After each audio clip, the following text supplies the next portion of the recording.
Bonjour à tous, voici le Nokia Lumia 900, le successeur du Lumia 800 sorti en fin d'année dernière sous Windows Phone 7. Donc ici on a toujours un Windows Phone sous Mango au design qui rappelle largement celui du N9 jamais sorti en France, donc avec ses tranches arrondies et ce format assez massif. Ici c'est d'autant plus prégnant qu'il pèse quand même 160 grammes et qu'il fait une épaisseur de 11,5 mm. Donc c'est un téléphone qui tient vraiment bien en main, qui ne séduira peut-être pas tout le monde à cause de ce poids assez imposant, mais qui a d'autres qualités à faire valoir.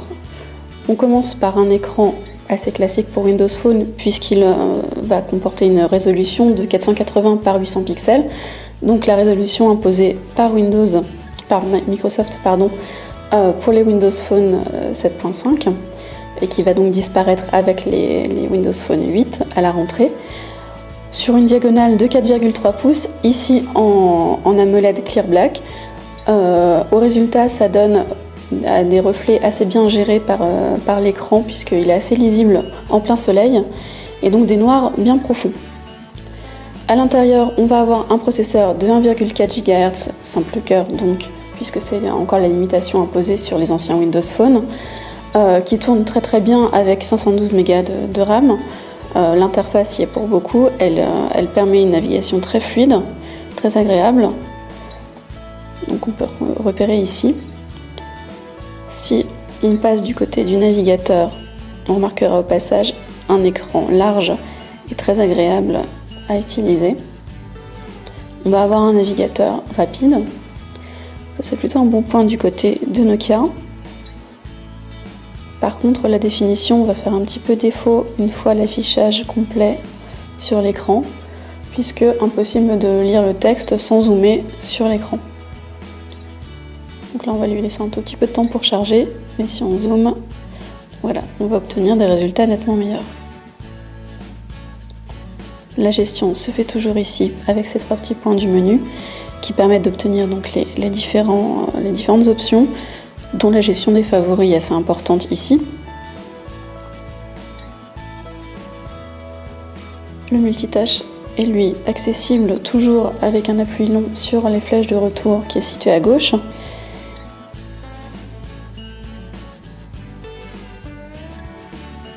Hop, si on revient sur le navigateur.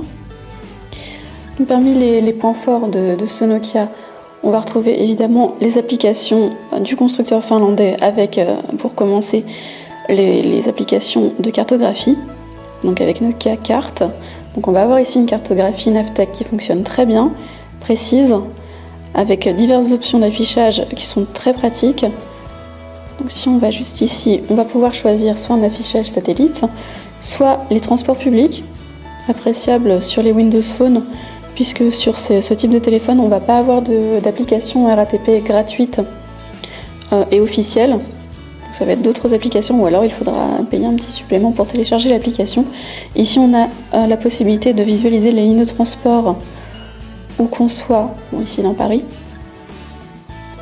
et également l'état du trafic, assez pratique avec les axes en orange ou en rouge selon l'état du trafic. Apparemment ici, c'est un petit peu bouché. Et on va avoir Nokia Drive. Alors ici, ça va être difficile de vous montrer forcément puisqu'on n'est pas en voiture. Avec donc un système 2D ou 3D pour l'affichage. Avec au niveau des voix, pour le moment, une seule voix féminine, mais dans le futur, on pourra avoir une voix masculine également à télécharger. Donc, ce qui permet d'avoir une solution complète de navigation qui va largement remplacer ce qu'on peut trouver chez les concurrents, ultime Google ou Apple.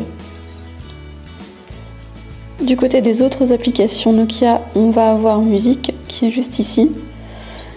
Ici, on va avoir un gestionnaire de musique qui va ressembler quasiment trait pour trait à celui que propose Windows Phone de base.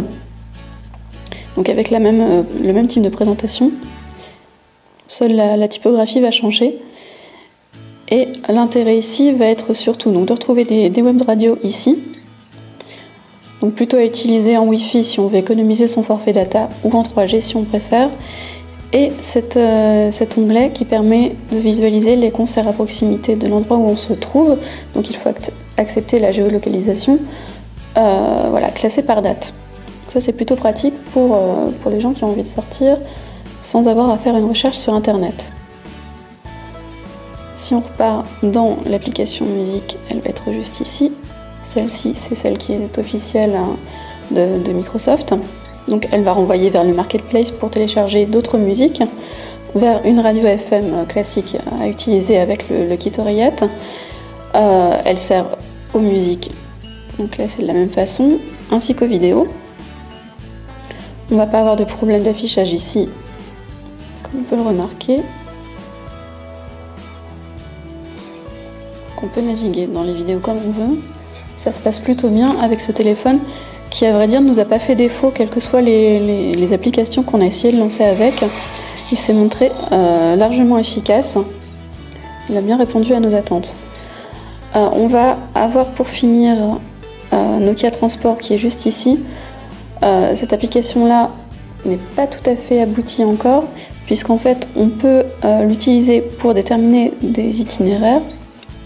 Mais par contre, donc on va avoir les transports en commun à utiliser, mais on ne va pas avoir la possibilité d'avoir les horaires des transports en question, donc on aura des estimations, mais rien de mieux.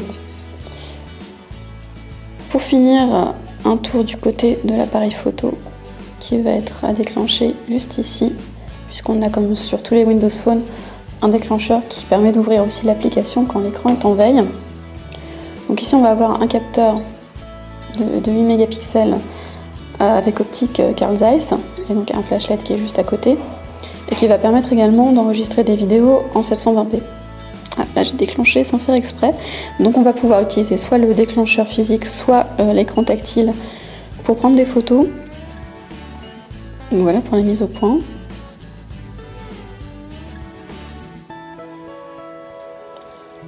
Globalement on va avoir un rendu des couleurs assez vif.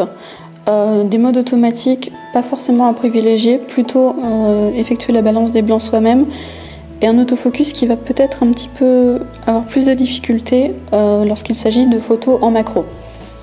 Globalement on va avoir quand même des résultats tout à fait satisfaisants, une fonction vidéo qui va bien fonctionner notamment au niveau de la stabilisation, et en plus on va avoir, donc contrairement au Lumia 800 qui était sorti un peu plus tôt, un capteur en façade pour utiliser des applications du type Skype et donc faire de la visioconférence. Voilà pour l'essentiel du Nokia Lumia 900, donc un smartphone complet qui souffre essentiellement de sortir juste au moment où Microsoft a annoncé Windows Phone 8, avec de nombreuses nouveautés à attendre et des caractéristiques matérielles légèrement supérieures, avec notamment le support de processeurs dual-core.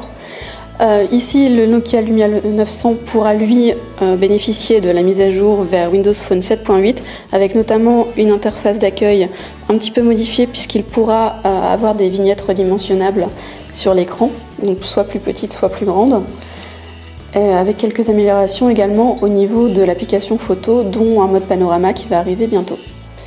Actuellement, on le trouve à moins de 500 € dans le commerce, donc ça reste un rapport qualité-prix tout à fait honorable pour ce Lumia 900, actuellement disponible chez la plupart des opérateurs.